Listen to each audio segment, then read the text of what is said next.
Welcome to the NHL Wraparound Podcast featuring Neil Smith, President General Manager of the 1994 Stanley Cup champion New York Rangers, and longtime ESPN NHL veteran Vic Morin. Together, they share no-nonsense opinions on news and issues around the National Hockey League. Whether you're a casual or diehard fan, each episode of NHL Wraparound will leave you more informed. Now, here's your hosts, Neil and Vic. June 14th, 1994, a date forever etched in the minds of New York Ranger fans. Welcome to 1990 forever, as we relive one of the most dramatic Stanley Cup runs in history, brought to you by My Gray and the Game 7 Group. The journey will come in 5 parts, starting with this show highlighting the 1993-94 regular season, including the franchise-altering trade deadline. Show 2 will cover the first 2 playoff series against the New York Islanders and the Washington Capitals. Show 3 will document the series for the ages, the Eastern Conference Final against the New Jersey Devils, while Show 4 lasts a lifetime in the heart-stopping 7-game final over the Vancouver Canucks. We'll wrap up the series with accounts from the team, media, and fans on the impact this single championship has had on their lives. But first, a word from My Gray. From Howe to Hughes, from Bellevue to Bedard, we're your source for game worn jerseys. Go to mygray.com, MEIGRAY.com to start your collection today. Get real. Get it from My Gray. It is now my pleasure to welcome in the president and general manager of the 1994 Stanley Cup champions and my co-host on NHL Wraparound, Neil Smith, and equally pleased to welcome in Glenn Healy, executive director and president of the NHL Alumni Association and goaltender who shared the duties with Mike Richter, and the president of hockey operations of the Columbus Blue Jackets and former MSG Network TV analyst John Davidson. Welcome, everybody. Thank you. Thanks. It's great to be here with these guys. Neil, I can't believe it has been 30 years already. It feels like yesterday. I know that just shows how old we are, right? That's the worst part of it. The memories are great. It's just you going like, how did we ever get here to 30 years past this thing? It feels like yesterday to me too. But it's a life memory that stands out almost amongst everything that happened in my life, at least. The second greatest thing that ever happened to me. What about you, Heels? Well, I mean, I look back at that time 30 years ago, and what we did as a group, as a team, is erase, 3 generations of misery. You know, grandfathers, fathers, and sons all coming to the game. Yeah, I can recall you'd see somebody wearing a John Davidson sweater, and then someone wearing a Ron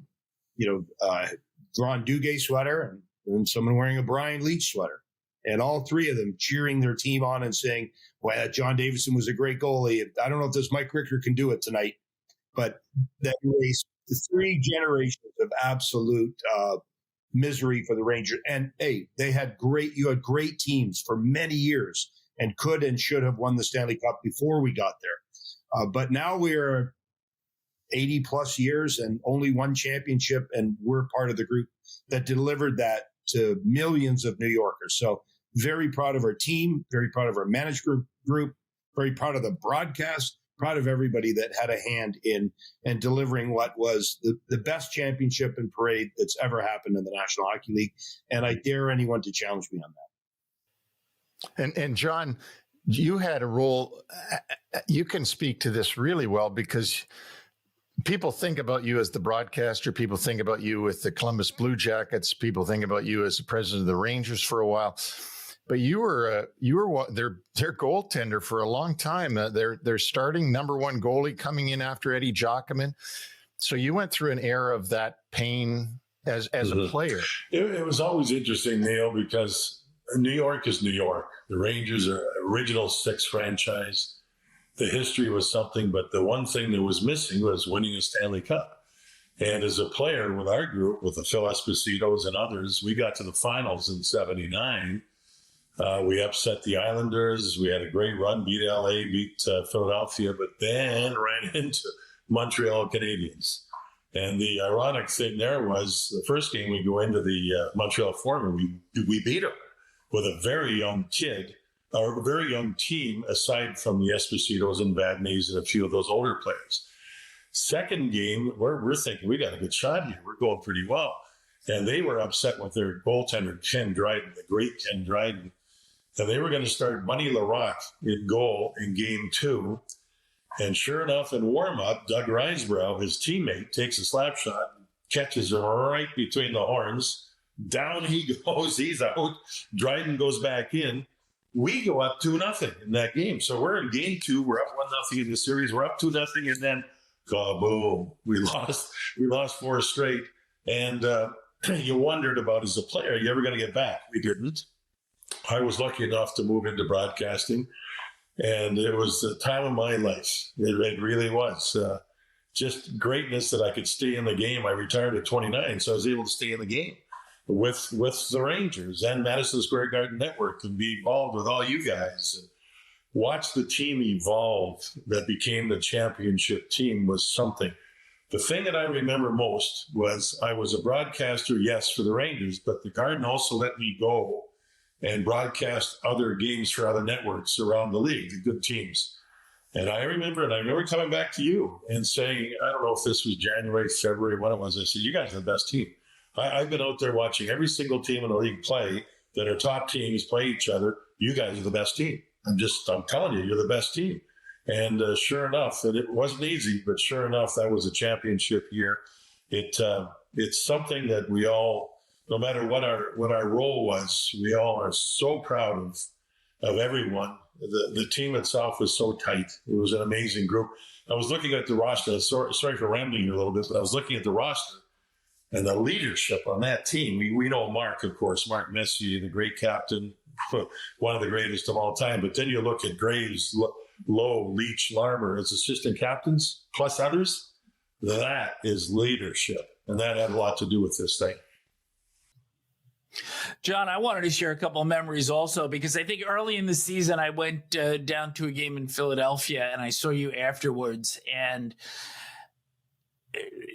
we just met for a brief moment, but the win was fairly convincing, and you had just said to me, this team is good. This team is good. And I remember between the second and third periods of Game 7 that I was doing stats for ESPN with Gary Thorne and Bill Clement. And after period 2, I went back and I sat on a crate at the back of the booth. And we were leaving the booth for a second, and you looked at me, and I looked like an expectant father. And you said, this thing isn't done yet. And I'm like, I know, that's why I'm sitting here, and just so tense and so nervous waiting for that third period. And I have to say, and I'm sure I speak on behalf of millions of Ranger fans, that was probably the most difficult 20 minutes of hockey that I've ever sat through. So, but that memory of you just walking past me, and, I think we were all feeling the same thing in that moment. It was, you could write a book, instead of chapters of a book, you could write 10 different books on that season. And what everybody went through, how the team was built, and the deals that Neil and the group made to improve the team before the deadline time and such.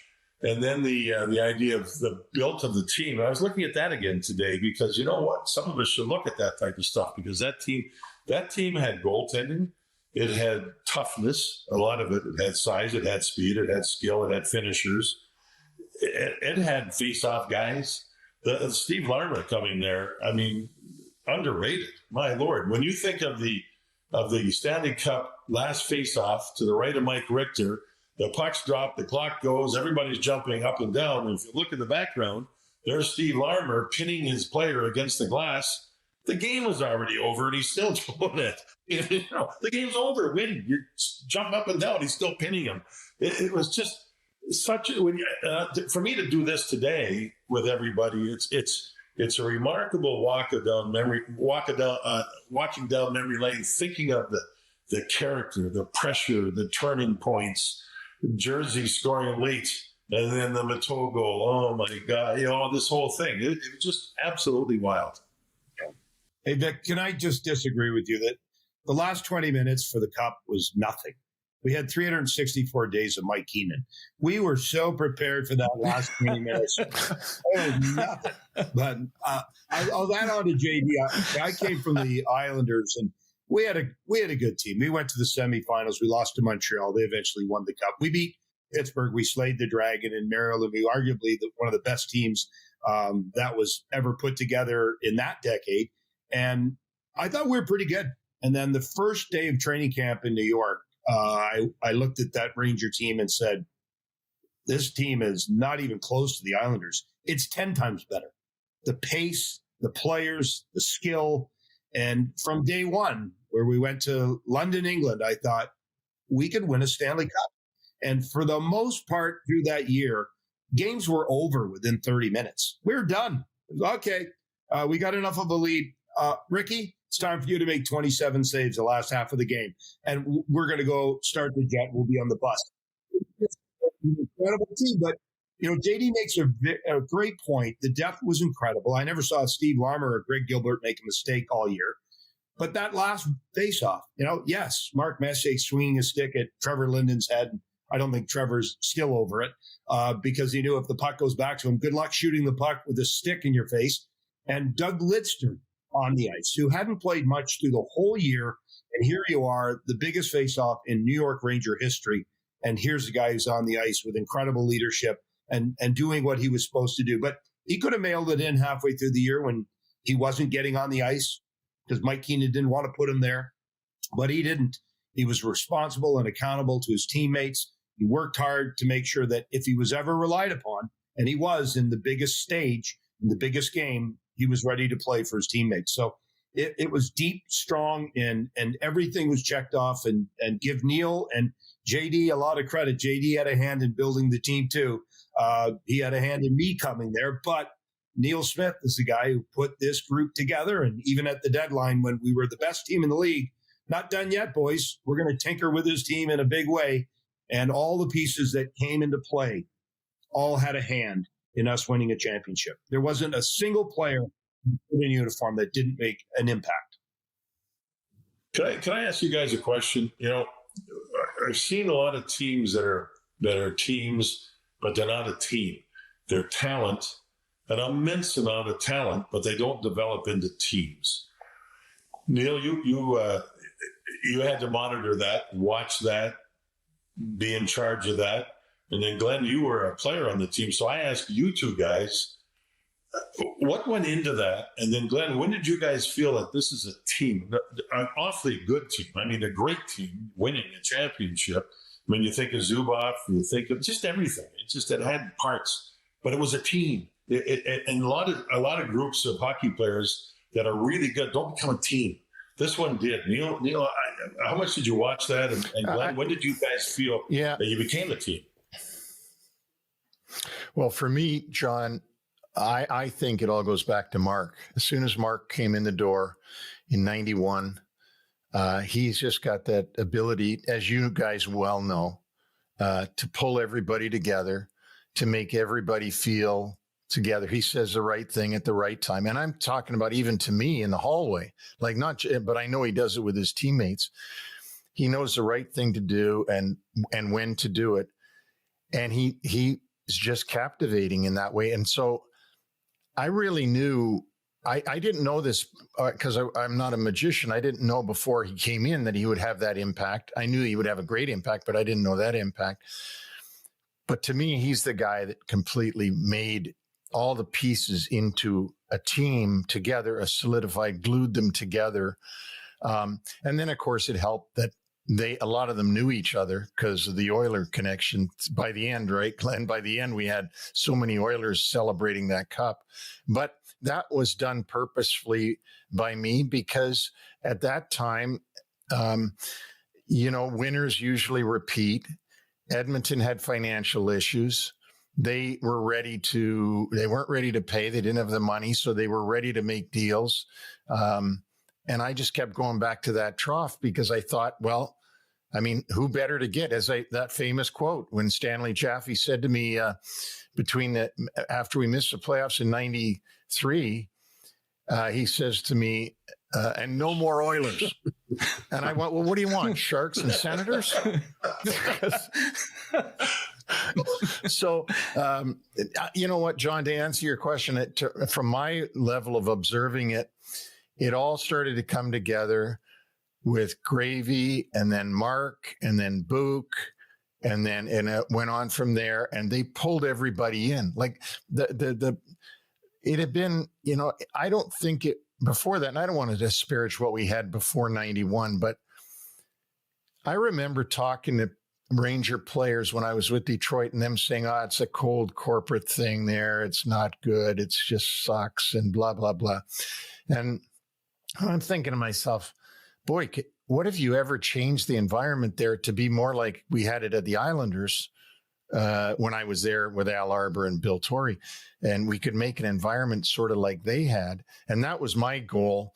I didn't know how I'd do it, but I was trying to do that. And then, John, you and I talked about this many times, you doing the color and me doing the managing. But Glenn, you were right about one thing. JD was important to us in more ways than broadcasting. I don't care, John, I'm going to say it.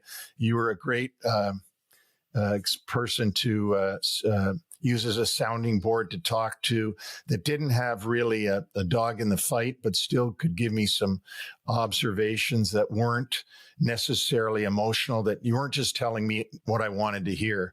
And I'm grateful for all that. I'm grateful for everybody that was there because, Vic, I know we're going to get into how the roster was built, which is really fun for me to talk about how all these individual guys got there, because there was a lot of luck involved. And Vic, I'll let you do the table setting Neil, on that. Can I just jump in and just to expound on what JD and Neil have both said, and I think you guys have nailed it. And with Mark, everyone mattered. And one quick story: we had this little guy who worked in the locker room, Benny Patrizzi. And he was a guy who fought in World War II. He was wounded in World War II. He came to work with the Rangers, and all he did was pick up towels and shiner shoes. I can't tell you how many days I'd look in my locker and go, these aren't my shoes. These are clean. These aren't mine. And every day we'd walk to the locker room, and he would stop halfway through the room, and we'd do our team stretch. Again, everyone mattered, so Eddie O did the stretch. And he would, in his I think it was a Bronx accent, he'd go, let's go, Rangers, and he'd keep walking. And when we got to Game 7, and the entire pressure of the planet was on us, and gosh, I remember watching Wall Street that day on TV, and the whole floor of Wall Street's chanting, let's go Rangers. I'm thinking, oh my, like we have enough pressure. Okay. Everybody wants this to happen, and we want it to happen more than anybody. And all the pressure's on us. And Benny walked through the room, Game 7, we're stretching before the game, and he stops in the middle of the room and he says, Rangers, I don't care if you win or lose tonight. I love you guys. Let's go Rangers. We could have jumped up and hugged him quicker, because finally someone's not putting pressure on us. You love us even if we don't win. Anyways, at the end of the year, we all got our Stanley Cup rings. Beautiful display done at Waldorf Astoria, one of the most magical nights that I've been part of. And Benny at the time didn't get a ring. And Mark made sure he got a ring. He made sure, because everybody mattered. I don't care if you pick up towels. I don't care if you shine Glenn Healy shoes. You matter. And he hadn't seen a championship either, like all New Yorkers. He got his ring, and I can still remember presenting him the ring with the team. And Benny thought he was fired. He walked in the room. He's like, Mr. Messier, did I do something wrong? No, Benny, this is for you. Benny died a year later. But everybody mattered in that locker room. It didn't matter if you picked up towels, or you were the stretch guy, or you were the color guy, or you were an assistant. Everybody on that team made a difference. And that's, I think, what makes a true team. Not selfish players that are more concerned about that 2-week period when I'm making this much. No. The crest on the front mattered way more than the name on the back. And that's one of the reasons for all of us, they put our last name on the cup, because our families had a big part in us winning that championship. So it was a complete team affair. And, Mark Messier leading the show, but everyone, even a guy like Benny Patrizzi, who I remember to this day being a part of that group. It was a magical group. Glenn, the story is phenomenal. And, Mark was certainly the foundational piece to get this thing moving forward. But Neil, realistically, after the team disappointed in the 92-93 season after winning the President's Trophy the year before, you dismiss Roger Neilson in January of 93. Ron Smith finishes the season. And then it begins with Mike Keenan's hiring in April, and then all of the pieces start to come into place. So elaborate a little bit on that. Well, and John can help me with this, but his memories of it. But what happened was we had such a disappointing season in 92-93 in so many different ways. I mean, from injuries to Roger Neilson being fired to Ron Smith not being able to, and it wasn't fair to him to expect that he could do it, but to get us back into the playoffs, we brought in Kevin Lowe, and brought in Eddie Olchuk, and no matter what we did, we just couldn't get over the hump that year. And they were coming at us hard. And when I say that, I mean the media, the naysayers and negative people. And about the coaching, I just said, we've got to get a coach that can handle this level of players that we now have on the team. And I said, the only three that I know of are Scotty Bowman, Al Arbour, and Mike Keenan. And Scotty Bowman's coaching Pittsburgh, Al Arbour's coaching the Islanders, and the only one available is Keenan, who had just been fired in Chicago as the manager. So, and I said to Bob Gutkowski, who was the president of the Garden, I said, we got to go and try to do this as soon as the season ends, because you want them to focus on next season and not do, a funeral for the 92-93 season. Let's get them excited about 93-94 with a big announcement. Luckily, we were able to do that. And Mike signed with us, and then he went off and did his thing with Team Canada someplace. And then we got prepared for the season. But and that's how the coaching change happened. Now, that's a very quick synopsis of it, but there were other moves that went on that were really important to this team that you could forget about if we didn't bring them up. And it starts, I think it starts in the expansion draft. And it was a big deal and a lot of pressure on me because, John, do you remember this? We could only protect one goaltender. And I made the decision, along with whoever was helping me make these decisions, that it had to be Mike Richter because he was the younger guy. And that really went on that. It went on his potential and also his age.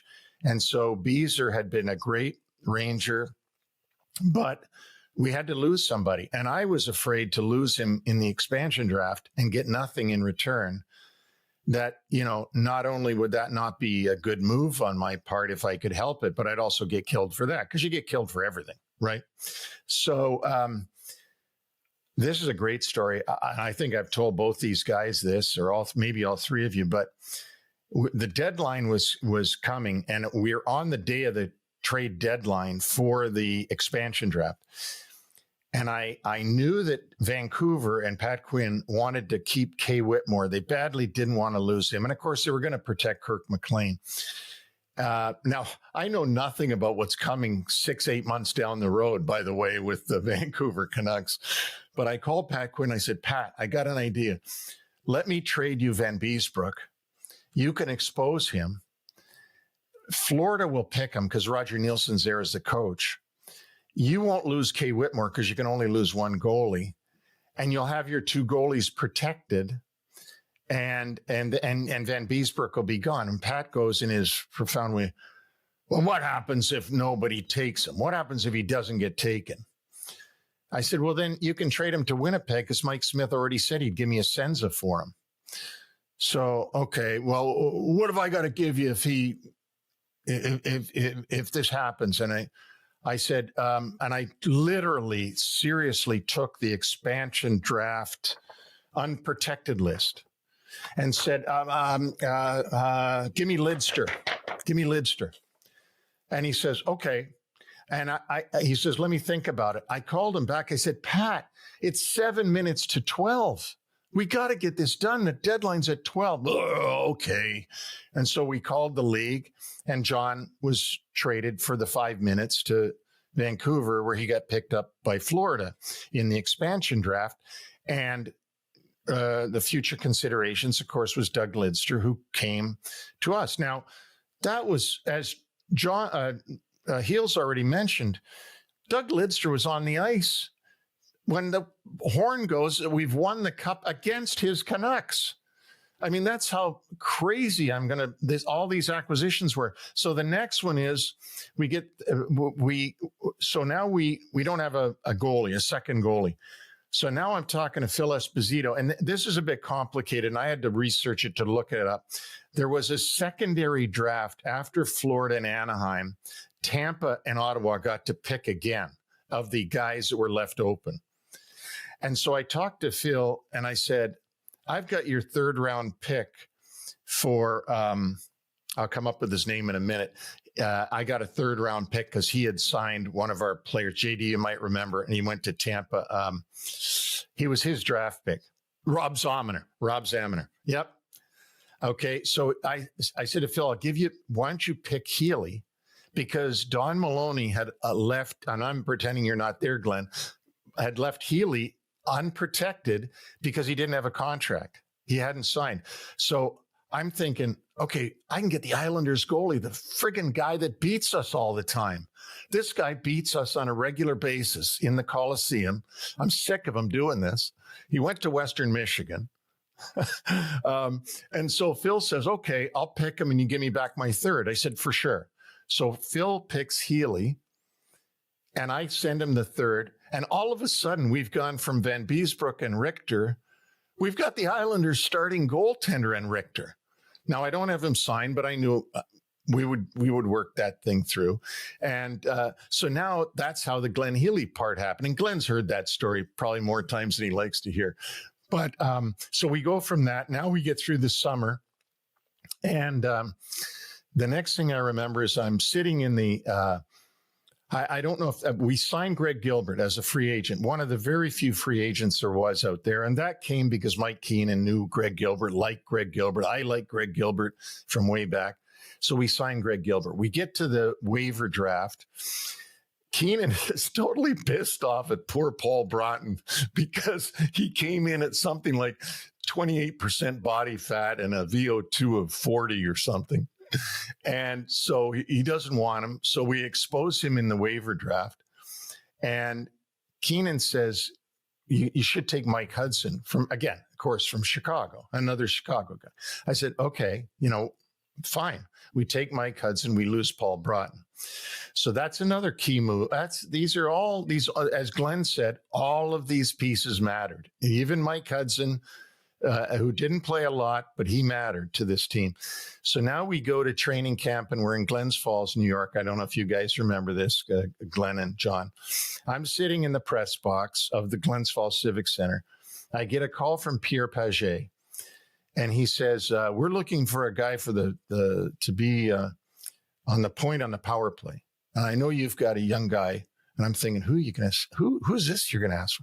He says, Mike Hurlbutt. Would you trade Mike Hurlbutt? I said, yes, I would trade Mike Hurlbutt. So I said, what would you give me? He says, well, I'll send you a list of prospects. So he sends me a list of prospects. I send it over to Krister Ström, who's our European scout. And he calls me. He might have been there at training camp. I don't know how that thing happened. But Krister says to me in his voice, this is the guy you should take. This guy right here, this Karpatsev. And I go, what? How do you say his name? He says, Karpatsev.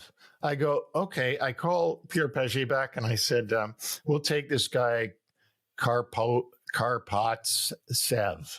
And so we make this trade, Mike Hurlbutt for Alexander Karpatsev, who flies over the next day or within whatever time, and is immediately in our top six on defense. So now we've got Doug Lidster and we've got Alexander Karpatsev. like both added to the defense that we already had. And so now we get through training camp. And I know, Vic, you and I went through this already, so I'll make sure I don't miss anybody here. But we get to November, and Steve Larmer, the guy that everybody in hockey knows, Steve Larmer, he's one of the best defensive, all-around offensive, defensive players in the league. Plus, he plays every single game. He never misses a game. He was holding the Iron Man record at the time for the most consecutive games played for Chicago. He's mad at Pulford and is going to sit out until they trade him. And this was unlike a Steve Larmer thing. So there was something going on in the water. But of course, Mike says to me, well, why don't we trade this one or that one for him? Mike was always trying to tell me who to trade. And I was always like, let me go back to Manhattan and get out of Rye. Because it was like every time I went in there, it was like another look at, like, would you trade this guy for this guy? Would you trade this guy for this guy? Would you trade? And I'd be like, this is my freaking job. So anyway, but everybody knew Steve Larmer and what a help he could be. But when I talked to Pulford, there's no way Pulford would trade him to Keenan, to a Keenan team. No chance. He hated Keenan. And so did Wirtz and everybody else in Chicago. So somehow I get to Paul Holmgren, who's the GM of Hartford. He says to me, if I can get Larmer, what will you give me for him? And after a while, we worked it out. I'll give you James Patrick and Darren Turcotte. And he says, okay.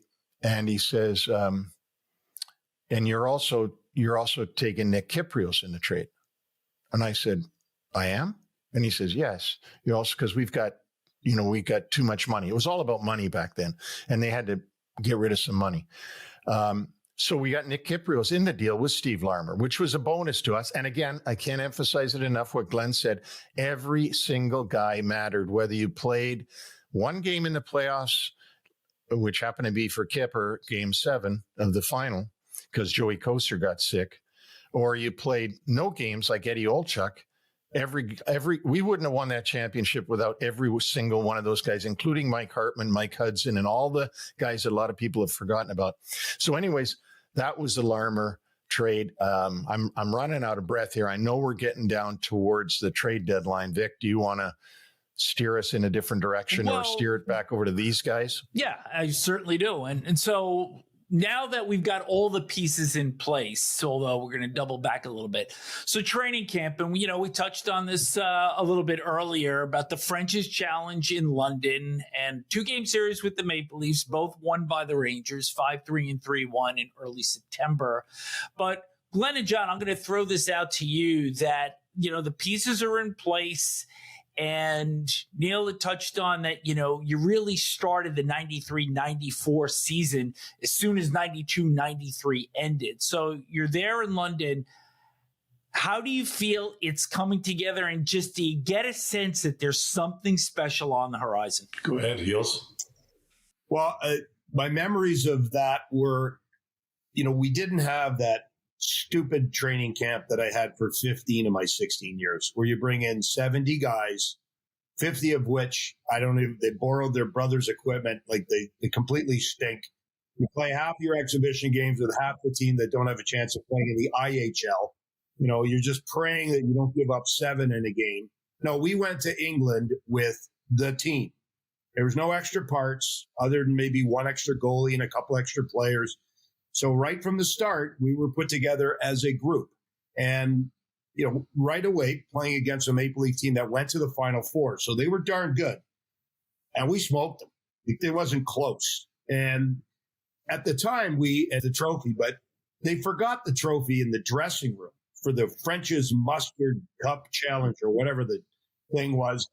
They went to Wembley to a flea market and bought this brass claret jug or some ugly trophy and presented it to Mark Messier on the ice. Congratulations, come get your trophy. A lot different than 8 months later when Gary Bettman did it. And Mark looked at the trophy and went, what's this piece of shit? And he left it in the locker room. Like, I don't know. So, okay, but the great part of that journey to England was, yes, we played 3 games. Yes, we smoked the Maple Leafs. Yes, we were a complete group. We stuck together. And Mike, and maybe his only kindest thing he did all year was give us like 5 days off in London, England. No practice, no games. Go at it, boys. And so, yeah, by the time we came back from London, we were all 28% Broten body fat. Like all of us went out and had a great time. And that bonding moment with the team and us knowing right away that you belong in the top four, and if not better, I think was an exceptional part. Just a couple small things. Nick Kypreos, when we first got him to the team, we played in Montreal that night. And right before we were to go out for the morning skate, Nick stands in the middle of the locker room, grabs a hockey stick, and sings in its entirety, "Brandy, you're a fine girl. What a fine girl you will be."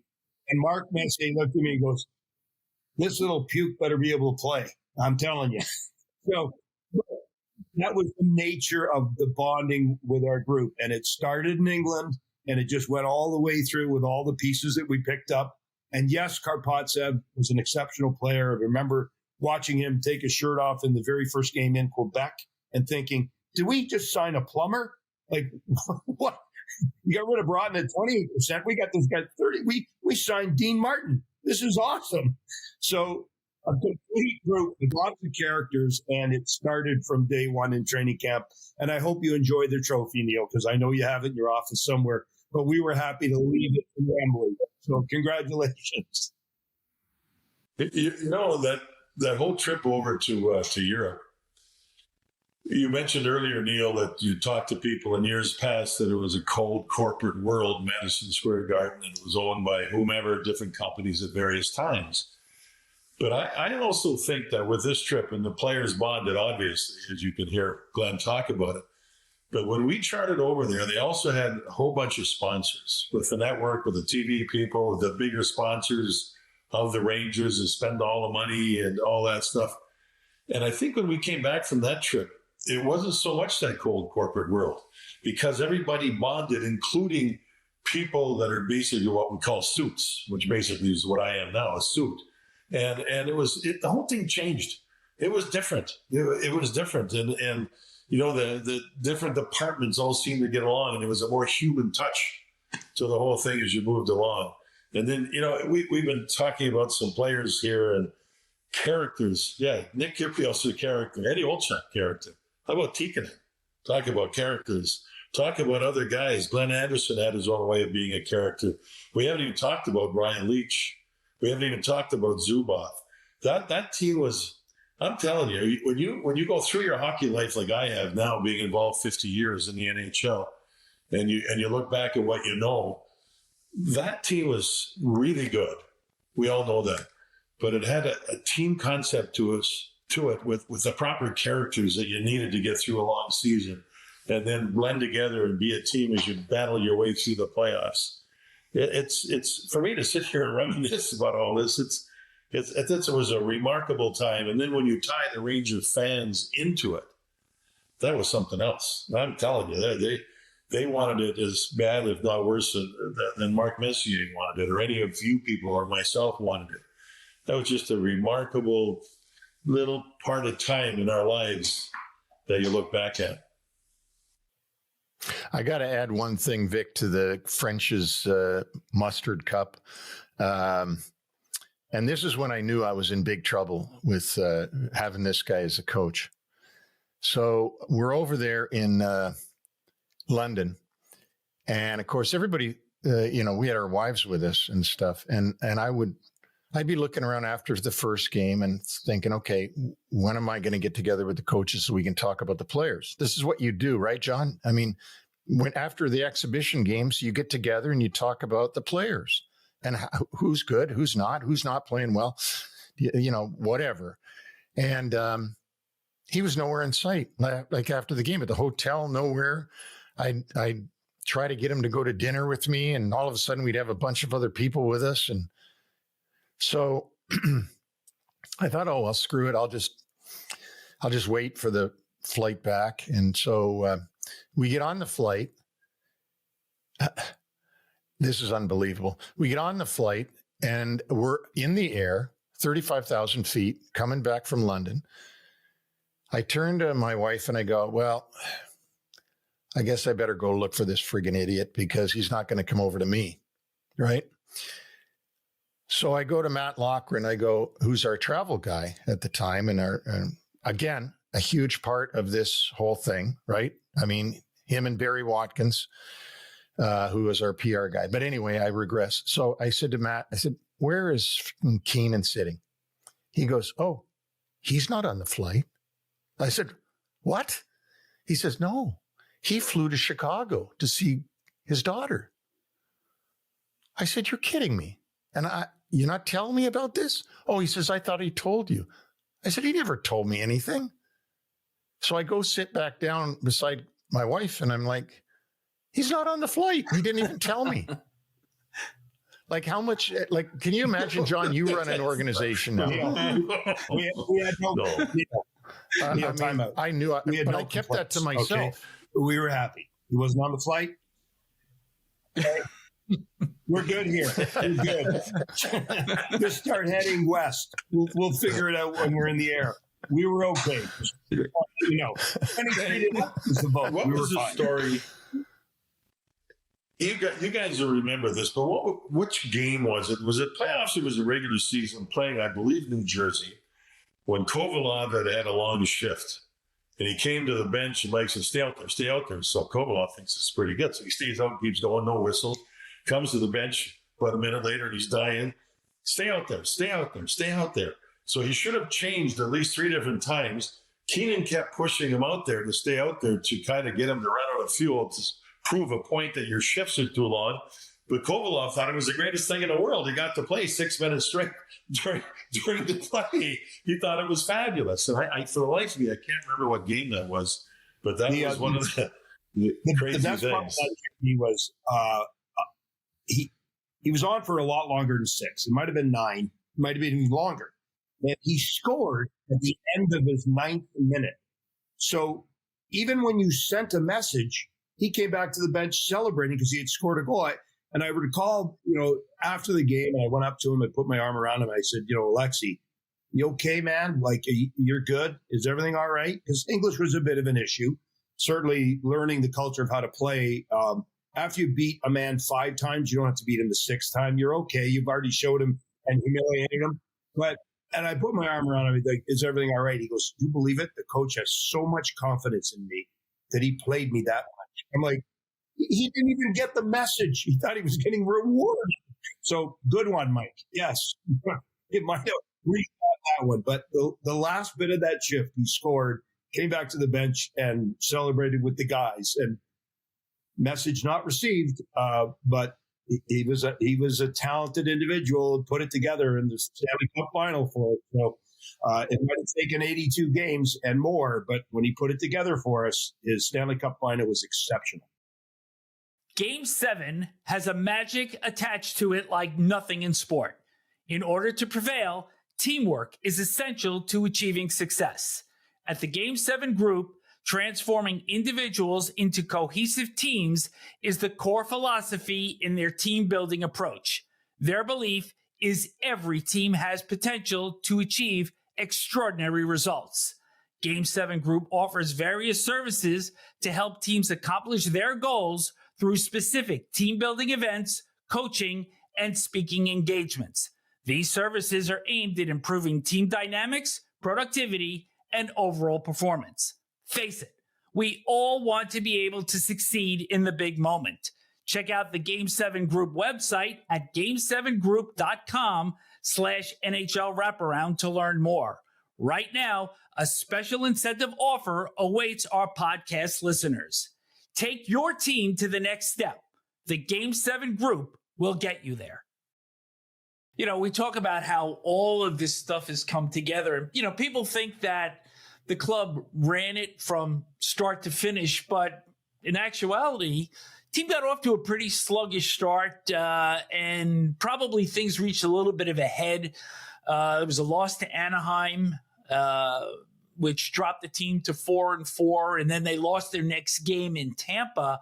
So, Glenn, what's the feeling around the club with it spinning its wheels in the first 10 or so games?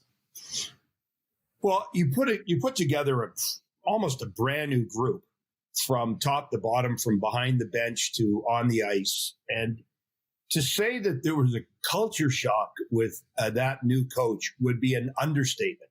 Like, this is no Al Arbor, okay? And I was publicly admitted that he was no Al Arbor. He took great offense to that, threw an ashtray at me in his coach's office. And I think we broke up for a month after that. But that being said, it took a little bit to get used to. And then ultimately, it's the players that win and lose these battles, and they figure it out themselves. And we did figure it out. We had everything going. We were strong at every position, incredible leadership. We were going to get it figured out. And it just took a little bit more time. And maybe it was the 7 or 8 days that we had off in England where we thought, wow, this is going to be really easy. And it wasn't. It's a tough league to play in. But the group figured it out pretty darn quick. And once we got our sea legs underneath us, once we figured out what we had to do, once we figured out the torture that we had to put up with at certain times through the course of the year, we stuck together as a group and bonded. And there was no stopping us once the wheels got in motion. It's an old phrase in hockey, right? It is much easier to keep it going than get it going. And once we got it going, we steamrolled over pretty much every team in the National Hockey League. You know, a quick story to follow up with that is that team got steamrolling, and they were good. And Adam Graves ended up with 52 goals, right? So he had 49. We're going into Edmonton to play. Of course, he played there. Messier played the whole thing. This was the talk of the town. Adam Graves, 49 goals. Ex-Oilers coming in, and watch, this is going to be something. And Mark came up to Sam Rosen and I before the game. And Sam was my broadcast partner, one of the best people in the world. And Mark says, you guys better be ready early. I said, what's that? He says, he's going to get it early. I said, Gravy? He says, yeah, he's going to get it early. And it was like second shift. He had his 50th goal from Mark Messier. It was just a team that knew it was good, knew it could do this stuff. And Mark says, we're going to do it. We're going to get it early. And boom, in the net. Gravy, one of the great people again in the world. To this day, when I talk about players, and I think all of us being in business, and Eels, you're still in the hockey business and doing a great job helping the alumni, is we deal with so many different personalities. The greatest thing you can deal with are people that are zero maintenance. In other words, they know their seat on the bus. They're really good at what they do, and there's no maintenance. Adam Graves was one of those people, a wonderful human being. And to this day, I talk about, this guy, you know what? He's kind of like Adam Graves. And some people look at me, who?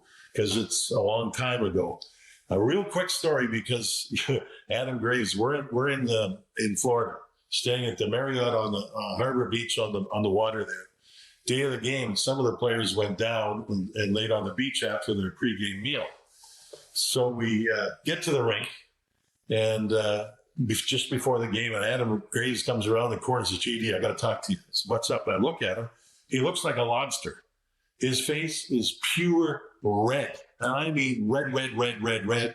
And he's got gobs of that aloe vera, whatever it's called, and he's putting it on. He said, what the hell happened to you? He says, I fell asleep on the beach. I fell asleep. I said, well, geez, you okay? He says, yeah, but please don't show me on the air tonight. I said, well, what do you mean? Please, just don't show a close-up of me on the air tonight during the game. I said, why? He says, my father will kill me. He said, my dad would be so upset, who I believe at the time was an ex-police officer in Ontario, if I remember. And my father's going to kill me. But that's the type of guy he was. You know, he fell asleep on the beach, turned red. He's a hockey guy getting ready for the game. His father's going to kill him because he did that. But, it was just one of the wonderful people in the business. Adam, when I was with the Islanders, him and I were not friendly. And I would and he loved to stand in front of the net and drive me nuts. And I would take my stick and put it in a particular part of his body that he didn't like, or any male would like. So you can fill in the blanks, Vic. You probably know where I'm putting that. And he would turn around. Yeah. He'd turn around, he'd look at me and say, I'm going to kill you. And in my, quick-witted humor, I'm like, today? Is this my last day? I'm dying today. I write my will, you piece of blank. And then I hit him again in that little spot You don't want to hit him. Okay, when I got to the Rangers, guess who showed up at my house and moved me in? Adam Graves, the guy who was going to kill me, and I shouldn't have put my stick where I put it, basically pushed me aside and said, you know what, you fat Scottish guy, TV's too heavy for you. Get out of my way. I'll move it in myself. And that's the character he had. But he moved me in, and the best friend from that point on. And I do apologize for hitting him in that really soft spot, but he's wearing a cup. Like, I mean, come on. It's all good. The character, you know, that team, you talk about character, and, you know, we could talk about certain games that you won or whatever. It was a team of character and a team of characters. I remember Esa Tikkanen. Well, that was a character. That was a genuine character. And won the cup. Day or so later, I get a call. I lived up in Armonte in Westchester County. I got a call from one of the police officers that I knew. He says, "Can I talk to you?" I said, Sure. He says, "Well, you stopped a car last night." I said, "Oh, yeah? Who?" "Tikkanen." I said, "Oh, was it late?" "Yeah, real late." I said, "Everything okay?" He said, "It's okay, but the problem was there was no tires on his wheels. They were just the rims, and he's driving it." I go, "Well, you know, you celebrate a championship, these things happen." But what a great player. Great player. And the character, right, guys? Genuine character. Oh, man. Yeah. So you see all this starting to come together with the team, the character, the bonding. You know, you get off to the rough start, and then you get on the heater. 12-0-2, 18-1-3. The one loss in this comes in late November. Glenn, it's your first time back to Nassau Coliseum since you remember the Islanders, and you had the great run in 93. The expectation is, all right, let's do the nice thing. Let's have Glenn start in goal. But that didn't exactly happen that night. It didn't happen any night. In fact, they did an ESPN commercial about the coaches sitting in a room and writing on a piece of paper who was to start against the Islanders. Natural thing would be the guy who beat the Rangers 16 straight times. You'd let me play one of the games. I clearly wasn't happy with the Islanders. They let me go. The owners, when Pat Flatley wrote my contract demands on a napkin, they crumpled it up and threw it at me. I pretty much knew I was gone at that point.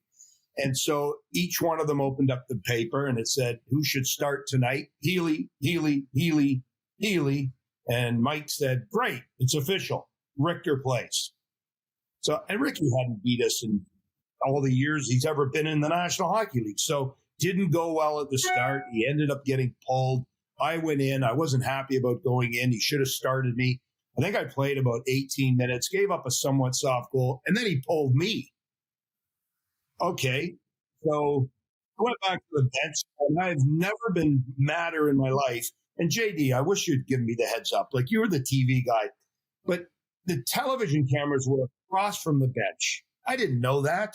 And so I proceeded to lay out a profanity-laden tirade that was caught by every camera in Nassau Coliseum. And, you know, of course, at the end of the game, you know, media came to me. What did you say? What am I going to tell them that I said? What didn't I say about this gentleman and what he can do and where he can do it and what he can do with all of it?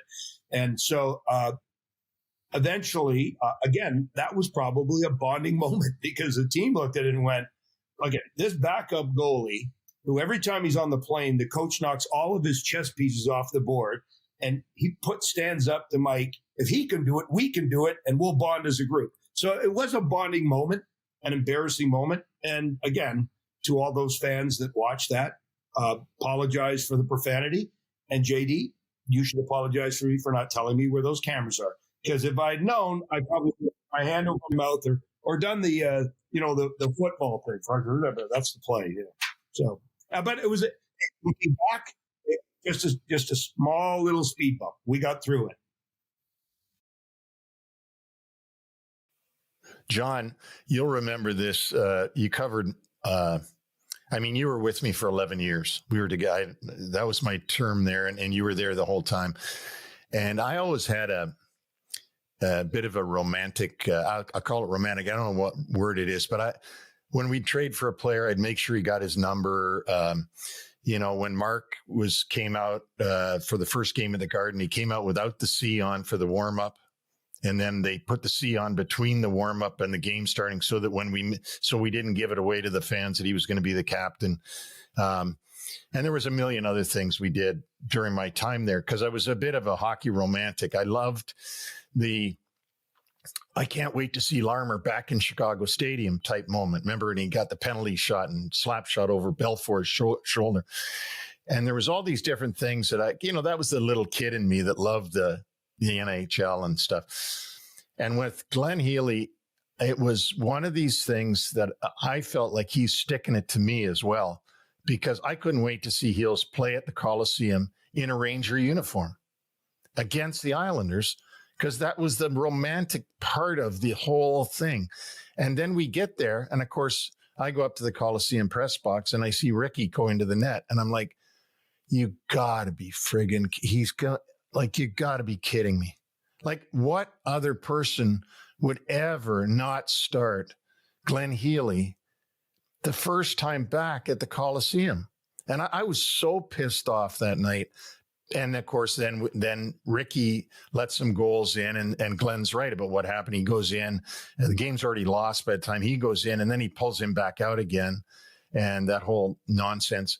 But that's what I was dealing with. I was dealing with that kind of stuff. Whatever you thought should happen and would be the right thing, the professional thing, the good. Nope, did the opposite. Kept everybody off balance all year long, which, by the way, I will say this, keeping the players off balance was part of the reason that they bonded together, part of the reason they played so hard, because I think it was like you just didn't know. Every day you went to work, you didn't know what was coming at you that day. It changed. You never knew what to expect out of this guy. Even I didn't know what to expect out of him, and I'm sure the players didn't know what to expect. So that kept you on your toes, I'm sure. But I love that story of that night, Glenn, because it capsulized Mike Keenan. That whole thing of you don't play Glenn Healy his first time back to his team. Crazy. Well, we were after the game was over, and I still upset, still mad. Not that I carry a grudge forever, but forever's a long time. I do carry it forever. But that being said, I'm walking by. You had to walk by the Islanders' locker room to get to the bus in Long Island, and I'm storming my way through there, and I could see, Mike there, and he looks at me and says, "I want to talk to you." So we go into one of the locker rooms on the right-hand side. It happened to be the masseuse locker room for the New York Islanders. And he looked at the person and said, "Get out." Okay, they left. This is their workspace. And Mike looked at me, and now I'm waiting for this come to Jesus moment. He's going to explain why he did what he did. We're going to make up, we're going to have, a relationship again, which, quite didn't happen. And he looked at me and said, "Do you believe the game Mike Gartner played tonight? That was garbage." I looked at him like, what? Bye-bye. Out I went. But there you go. Like, that's what we got out of the game. I've never been madder in my life. And you wanted to know how Mike Gartner played? The guy had like 700 goals. I don't know. It looked pretty good to me from the bench. Anyways, but, memorable moments, that's for sure. One that we will never forget, but one that will be etched in our memory bank for why we won and why we did what we did. Well, the team is on a roll. It's leading the NHL. We're heading towards the trade deadline. We're going to take a break right here. And then when we come back, we're going to get into the trade deadline. But first, a word from Migraine. Time now for a quick shout out to our sponsor. NHL Wraparound is brought to you by MyGray, your source for game-worn jerseys. Head to mygray.com to get your collection started today. Get real, get it from MyGray. NHL Wraparound subscribers can take 10% off any hockey jersey when they order at mygray.com and use the coupon code WRAP10. Don't forget that coupon code WRAP10. And welcome back to the first episode of 1990 Forever, the recap of the 1994 Rangers Stanley Cup run. I'm here with Neil Smith, Glenn Healy, and John Davidson. So, Neil, trade deadline approaching. Club is on top of the NHL. What could possibly be better? But boy, changes were coming. Yeah, they were. And, again, I told you that working with Mike, he was always on you about something. And meaning, something wasn't quite good enough. Something wasn't this and that. There were several players that I knew by the deadline that he just didn't like as players, not as people, but as players. And there are certain guys that I loved as players that he didn't like. And so my thought coming down the stretch there was, you got to take away, I knew we had a window here to win. And you got to take away the excuses. So I don't want any excuses why we don't win. I'm going to take them all away because I'm going to move the guys that you don't like, that you say we can't win with. All year he'd wanted me to trade Amonte for Stefan Matteau. Now, I knew Stefan Matteau since he was 18 years old. There's no way I'm trading Tony Amonte for Stefan Matteau by himself. It's just, it would make me look like an idiot. So Pulford knew that Keenan wanted this. I guess it all went through the back channels. So I said to Pulford, as the deadline is coming, we're working on this. And in those days too, guys, you got to remember that the managers waited until Christmas Eve to buy the Christmas presents. And what I mean is they all waited to the deadline to see if they could get a better deal. What else could they get? And that's why everything was done at the last minute. 21 teams. It's not like 32 where you got to hurry up or else somebody else might get your guy that you need. So back in those days, everybody waited for in the last minute. And so finally I get Pulford and on the phone, we're in Calgary. And I said, I think everybody actually had gone to practice by this point. I'm not sure which deal happened first, but I said to Pulford, I'm not just taking Matteau for Amonte. I got to get something more. I said, how about, and I might have suggested Noonan I probably had a conversation with Mike about Brian Noonan. And anyway, Pulford ends up saying yes to that. So there we go. There goes Tony Amonte, who I know is going to be a star. I was sick to my stomach, honestly, to make that trade because I'm a scout and scouts scout young players and they see potential. It was my proudest moment was Adam Graves to draft Adam Graves in Detroit and then see him develop into a 52 goal scorer. I mean, that's what you do as a scout. That's what you want to do. But anyway, now I'm doing the reverse. I'm trading a potential star for 2 third-line guys. But again, take away the excuses. The next thing was I knew all year, and guys, you'll remember this, that we didn't have, we were weak down the middle because of, we had Tikkanen playing at center ice for a lot of the time, and we didn't have that shutdown centerman, face-off guy, penalty killer type guy. And I had talked to Glenn all season about McTavish because I thought that was a perfect guy. And Edmonton wasn't going to make the playoffs. And here's Mac T, the captain of the Edmonton Oilers. Well, I already had the previous two, Kevin Lowe and Messier. So why not add the third one, the next captain? So I get dealing with Glenn on this on the deadline day. And Mac T's got a great version of this. You guys, if you go back and listen to the podcast we did with Mac T, you got to hear his version of this trade. But I'll save that for another time. But anyway, so I'm dealing with Glenn, and I said to Glenn, I think he wanted Eric Carnes at the time, and I said, well, no, I can't do that, but I can give you this kid Marchand. Remember him? Todd Marchand. I said he played for Team USA. He's really fast. We brought him up for a game, really young, and so he says okay, and we make that trade. Now I've traded nobody off of the team, and I got Mac T coming in.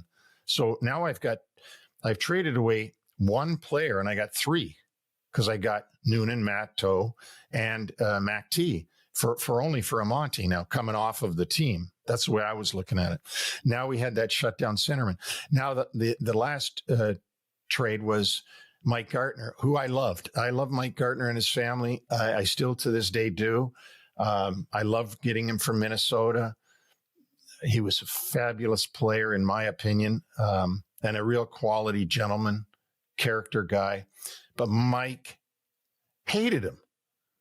JD, you remember? You must remember. Like, he just didn't like him, and I don't know why. Like, the guy was you don't get finer people than Mike Gartner. But anyway, again, take away the excuses. So I happened to call Cliff Fletcher. I said, Cliff, Mike Gartner's got a couple of years left on his contract. He's from Toronto. Glenn Anderson is friends with Mess and all the rest of them. He's got an expiring contract. He's going to be a free agent at the end of the year. Would you swap Gartner for Anderson? After a little bit of back and forth and this and that, he ends up saying he will. And so that trade happens. And here again is another Mike Keenan story. Glenn, you might not even know this. They're at practice. I call over there and say, send Gartz back to the hotel. Keenan didn't do it. He went up to Gartner, said, we've traded you to Toronto. So I never got to tell Glenn. Glenn. I never got to tell Gartz.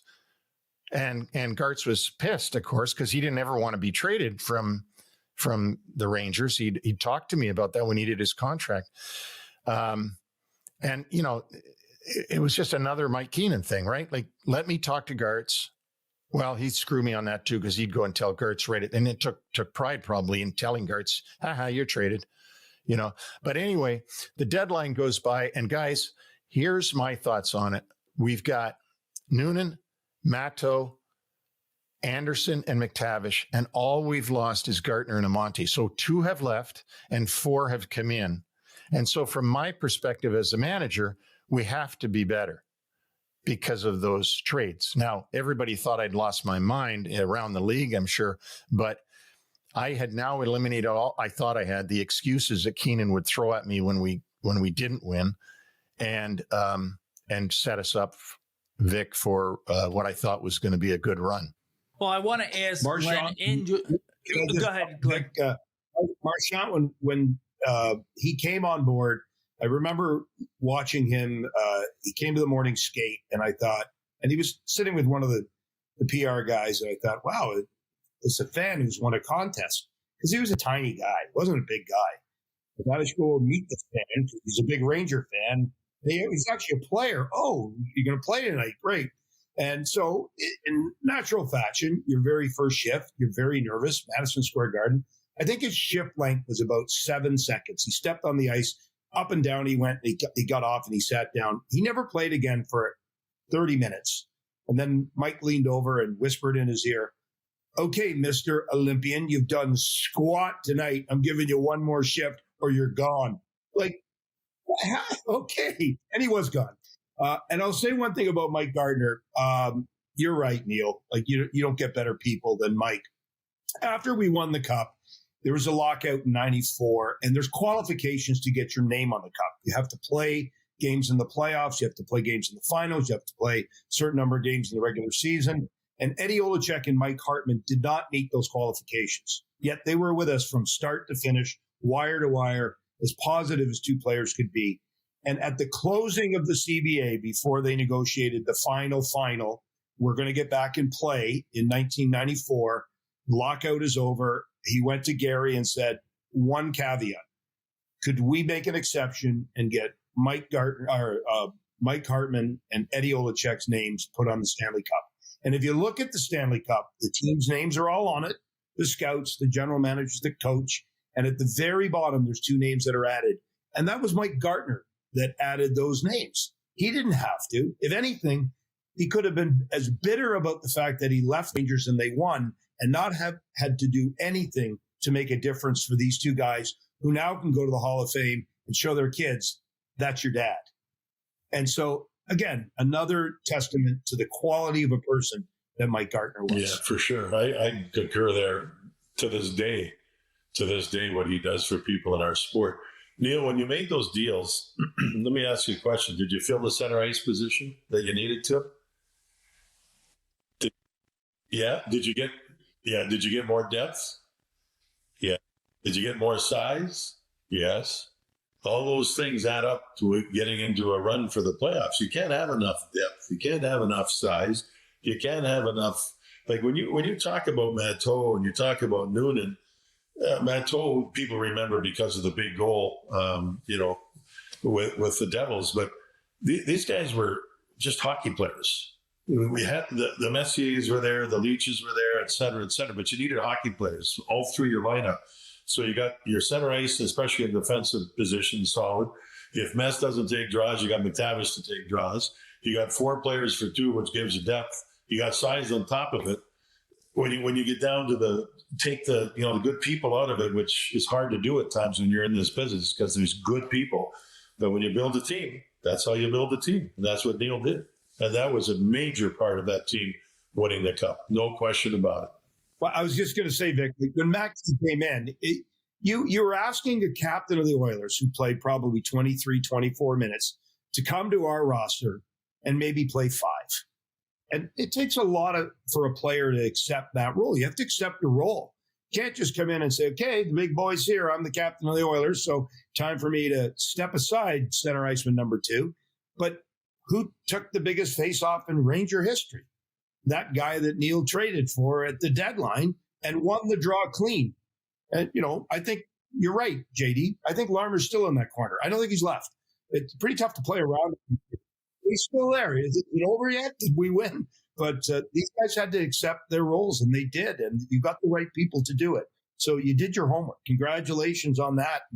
And heartfelt thank you from my side, because I wouldn't be where I am if we didn't go through that journey together, all of us. Hey, Heels, in the playoffs, you let 1 goal in. Who was it that scored on you? Can I say Gretzky, just to make it sound like a sexy romantic story? It had to be Lemieux or Gretzky or, Lafleur or someone really, Richard, like someone really good. I don't recall at all.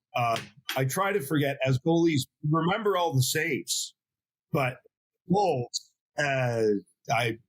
gone, wiping them out. Yeah, I hear you. I got you. Some of us, but I'll tell my grandkids. Some of us remember some goals against them. We were playing with the Rangers in Atlanta, and Guy Chouinard scored his 50th. And on me, he had a great wrist shot. And the damn puck got stuck in the webbing, and they couldn't get it out. They were banging it with the stick. It wouldn't come out. And the crowd's getting louder and louder, and I'm getting madder and madder.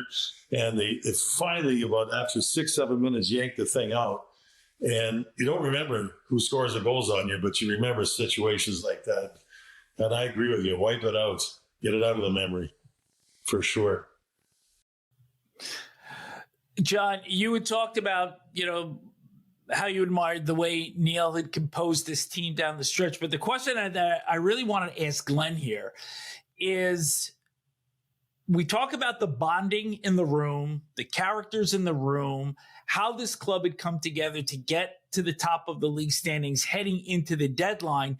Now, about 20% of the roster starts to get turned over. So how is the room affected as you head toward the stretch drive, knowing that these are the players that you are going to actually go to war with in the playoffs?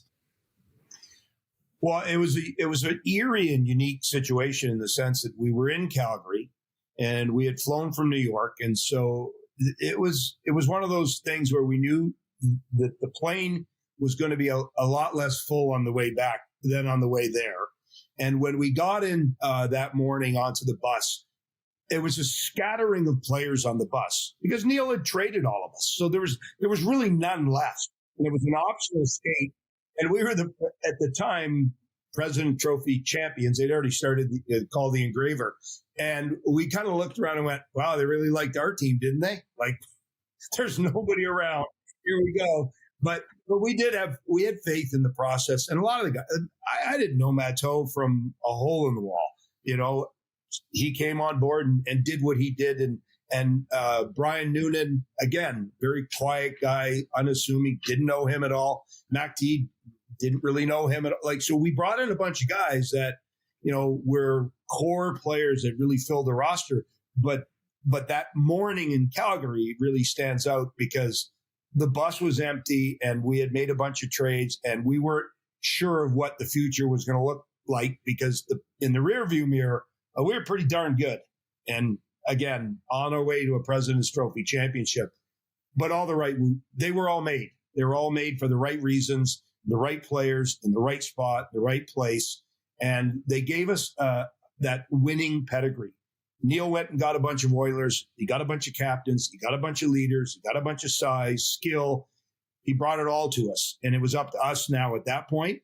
If you fail, it's on you because we've given you every single weapon to make this championship happen. And he did. And as a result, all those months later after the French's Cup, when Neil stole the trophy from Wembley and has it in his office, we had a better trophy and one we liked a lot more and was a lot shinier and a lot bigger and a lot heavier. But all the moves came out. But it was an eerie morning going to the rink in Calgary. And not only did we go to the rink in Calgary, we played where JD cut his teeth. We played in the corral, which, I mean, you can't even put your leg on the boards to stretch because it's 16 feet high.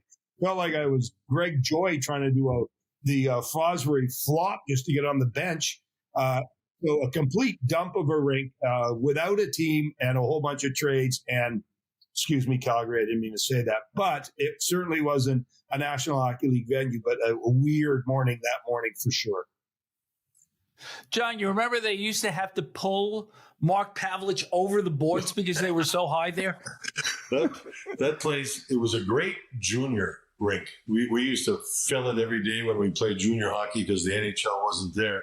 But the boards, yes, they had to be a foot higher than any place else. It was just strange. And the bench itself wasn't long.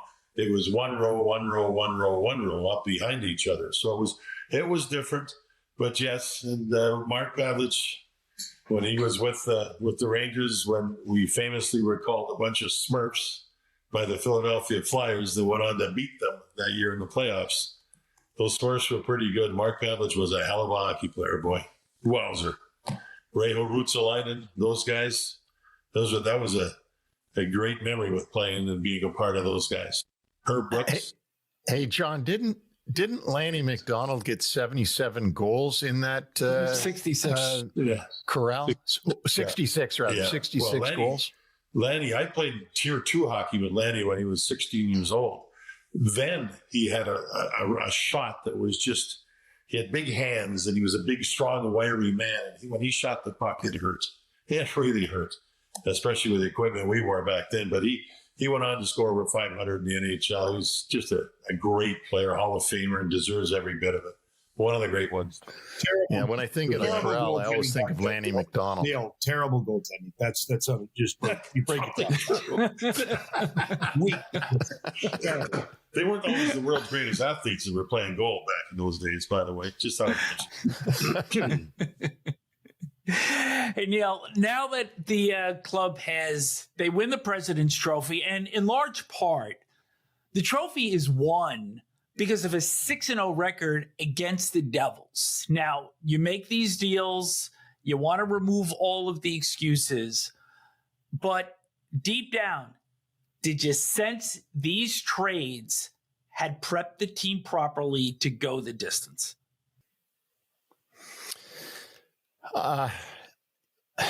Yeah, I don't know that I ever thought we're definitely going to win until the buzzer went in Game 7 of Vancouver. But I did really think to myself that we've got to be a better team because we've replaced 2 guys with 4. And that was my whole thing. And the depth that John talked about, I want to go back to you talk about depth and you talk about luck and you talk about, you can brag, oh, I'm the greatest GM ever. No, it takes a lot of luck too, as well. Karpovtsev story, the Lidster story, the Glenn Healy story, the Larmer story, actually, by the fact that he sat out that year and that time, and we were able to pull it together through Hartford. I mean, there's a lot of, you got to be good, but you got to be lucky. And if you don't have both, I don't think you win, right, John? I mean, you gotta have some guys fall in your lap. Karpovtsev, literally fell in my lap for Mike Hurlbut that year. And I mean, look at the depth on defense. Once we added Lidster and Karpovtsev to Zubov and Lowe and Leetch and Bukaboom. And who else do we have on that? Wellesley, Jay Wells. Wells was there. Yeah. Another good defense. Yeah. Just a solid player and a solid man. And again, a guy that was in that game 7. I remember him coming off the bench when we won. And it is all, you can't have enough depth in the playoffs. And I felt, Vic, to answer your question, I felt I'd done everything I could possibly do, and now it was up to these guys. And I was just along for the ride then, because there's nothing much a manager can do once the playoffs start other than be supportive and pray. And that's what I did. Heels, you had been to the conference final the year before. And so from within the room, you had seen what a semifinal team looks like. Was this team prepped in your mind to take a final step? It was the championship pedigree exactly as how you envisioned and how you saw this coming forward? Well, a couple things stood out. One, the year before when we played Montreal, I didn't realize that they could play with 8 players on the ice the whole game. So we had no chance of beating them. I didn't realize referees couldn't count to 5, but that's okay. I'm not bitter. I mean, 31 years ago. So good job, guys. That being said, we played the Devils. It was a weird year, and I just did I didn't do it, but we arranged for a Hyundai commercial with Marty Brodeur. And the commercial, all Marty does basically, it's a rent-a-goalie commercial. He opens up the door, and there's Marty Brodeur and the crowd. The dressing room goes crazy, and that was it for his commercial. But him and I spent a lot of time in his trailer. He had a trailer, so he's a big shot, right? And we were talking about that season, the semifinals, playing against the Devils.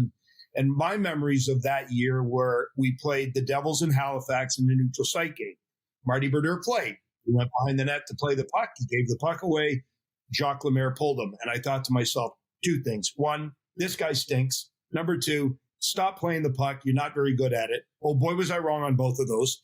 But Marty had told me that year when he played the Rangers, he got pulled 5 times against us. He couldn't finish a game against the New York Rangers. And so here we get to game 7. And, Zelapukin scores with 7 seconds left, and I'm Zelapukin in my mouth. I can't believe that now we got to go to overtime. Overtime, it's all Rangers. I think we had 16 shots in the first overtime. And this guy who I thought was lousy in October is all of a sudden all world, and we can't get anything by Marty Brodeur. And I'm thinking this one guy is going to destroy our dreams and our hopes all at once. And, he didn't pull it off because of Matteau.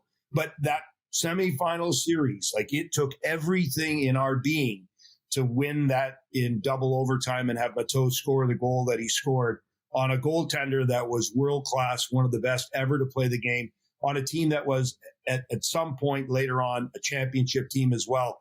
So it was not an easy task. A lot tougher than it was for Montreal to beat the Islanders the year before when we didn't have our star player and they were playing every shift with 8 guys.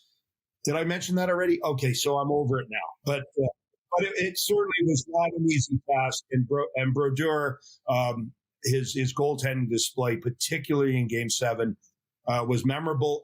And even to go to Game 6 when we were down late in the second period, and the Devils at the time, they played this system called the 0-5, where they never forechecked. They just stood at center and said, Rover, we call the Rangers over. There was no room.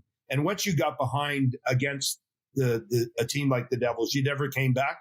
And somehow we came back, and somehow Mark Messier scored a hat trick in the third period in a game that probably on most nights the Devils would have buttoned down. So it was not easy to win that semifinal match against the Devils. And if not for that win, they probably would have won that year. They would have beat Vancouver, and they would have won the next year, and it would have been the start of a dynasty for them. I go back to Game 6 when Mark, came alive. It was crazy, but I think Mike Richter was the difference in that game as much as anything else. He had some game in goal for the Rangers to get it to that 7th game. Really, really, really good. Odd man rushes are quality scoring chances.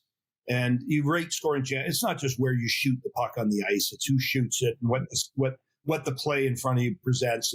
And we were vacant defensively. It was 2-on-1 after 3-on-1. It was like a practice in junior B hockey. And Ricky was exceptional. And you're right. At 2-0, it should have been 6-0. If it got to 3-0, it certainly was lights out, the fat lady singing, but it wasn't.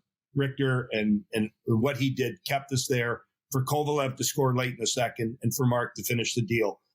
But what would have been if he didn't put on that display? People talk about we will win and Mark, but not many talk about Ricky and that goaltending display. It was exceptional. And the reason we lifted the trophy a couple of weeks later. Neil, put a bow on it. No, this, it's, I love this because it brings it back to life again. When I'm talking to you guys, it brings it back 30 years is like last year. Just to hear I guess we get to refresh each other's minds, if you know what I mean. Like John, I'd forgotten how good Ricky was in that game, because all you can think, it's so easy to think about Mark's hat trick. And so this has just been great. Love you guys. Always will. Because once you do that together, you're brothers forever, family forever. I mean, I can't wait for the next. I was hoping we would have some kind of anniversary thing this year, because I just wanted to see the guys again, like we did 5 years ago, because that was one of the greatest nights. Another great night, another gift that you're given because you won the cup. You get a night with those guys again, and it's a love fest with those players and everybody involved. It's just everybody loved each other, and they still do to this day. I just want to tell one real quick one here, if I could. I was invited in when the Rangers had the 25th, I think it was the 25th anniversary of winning the cup. Everybody was at the restaurant the night before saying hello, and even for us in the media end of it regarding the network, and saying hello to Sal Messina, Red Light Messina, and all this. It was fantastic. And then the next night was the game, and we went on to center ice and at the podium and introduced everybody. And the first 2 or 3 guys that we introduced, I shook hands. And then it kind of took too long, so I just introduced. And Neil was one of the first ones out, and I didn't shake hands with him. And I'm not a social media guy. I don't read that. I think it's trash. I think it's garbage. It sucks. But I happen to be told that some people are saying, JD, he must hate Neil Smith. He didn't shake his hand. Well, you know what? You're so wrong. People are so wrong. That whole group of people was really special, everybody. And to be able to sit here on a day like this and have all this time go by, and we could go for another couple of hours without question. We didn't even get into a lot of stuff. But my memory's coming back to me. The names that you forget about a little bit all pop up. It's one championship. I still have the ring. It's right over there. And I have the memories and what it did for our families and everybody. The fans with their signs, "Oh baby," and all that stuff. It just made you feel like you're part of life. And for people to have those opinions that are so far off, it really pisses me off. But I want to just make sure I set this record straight, that group was an incredibly tight group from Neil all the way through. And it was a family and still is. And I just love it. Love it. JD, I'll just say, the very first day we kind of got together as a group, we watched a video of the Miracle Mets going down Broadway, winning the unthinkable championship, because they hadn't done it, right? And there was the ticker tape parade, and I'm not a baseball guy, so I'm thinking I couldn't name 2 guys in the team, but I liked the look of the parade. And I thought, well, we could do this. And the first day of camp, I believed we could do it. And then when it got to Game 7, everyone always says, what are the big speeches? There's no big speech. It was, we watched that same video that we watched day 1 of our journey, and it was 60 minutes, and this could be you. And it was us. And it was arguably the best parade. No, I know, not like the Devils. We didn't go around the parking lot. No, at Byrne Coliseum. No, we didn't. No parking lot. This was right down Broadway. And it was a moment that started with the video in a small little room. Again, we didn't have the theater seating like the Rangers have today. And and probably Columbus has. We were in this little room, and then it ended with that, and it ended with the parade. But the memories last a lifetime. Hey, Ranger fans, when the Game 7 was won at home and the celebrations began, there was not one arrest, not one. The parade had over 1 million people. 1 million people, Canyon of Heroes, 1 million, over, not one arrest. Tells you something about Ranger fans in New York, doesn't it? It's a special place, a special You're group right, of people. John.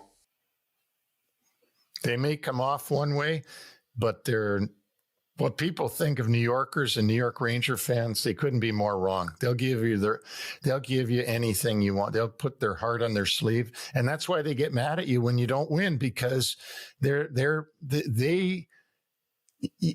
feel like they lost when the players lose. And so, I'm so blessed to have been able to get that job in New York, John. And to be able to be the guy that was able to figure it out at the right time but my biggest thing is, and I remember being in Rudy Giuliani's office when he was sane back in the days when he still had gray matter in his cranium.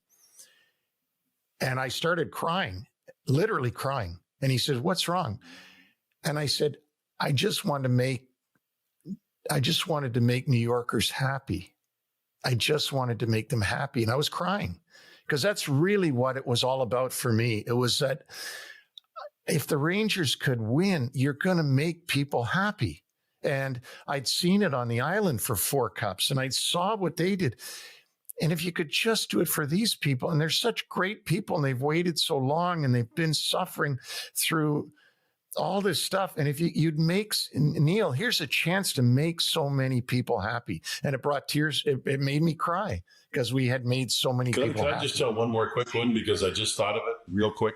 Al Trotwig was one of the great announcers for Madison Square Garden Network. Brilliant writer, announcer. Lived on Long Island. Would drive into the city all the time to do Knicks games and Ranger games. And he told me he stopped at the same deli all the time. Got to know the people who owned the deli. It was a family. Big Ranger fans. Well, during the playoffs, I understand the father passed away, which was really sad because he's a big Rangers fan. But they told Al later that when the Rangers won the cup in Game 7, Messier, the game winner, the family went to the graveyard. And the father, they went to where the father was buried, and they had a pipe that came up from down below. And they took the top off, and they talked to their father saying, Rangers beat Vancouver Canucks, the date, the 7th game, Mark Messier, the game winner at this certain time of the game. And Dad, we finally got it, sealed it up forever, and that was it. That was an amazing New York story of family who grew up and pursued the dream of winning a Stanley Cup as Ranger fans. It was remarkable to hear Al tell the story, just a remarkable thing. The stories that you three gentlemen have shared today have been nothing short of remarkable. We wanted to do the regular season, and we got so much more. John, Glenn, thanks so much for joining Neil and I on the podcast today. In episode 2, the playoffs will begin. We will cover the playoffs as the Blue Shirts make quick work of their New York rivals and the Washington Capitals. We will see you then.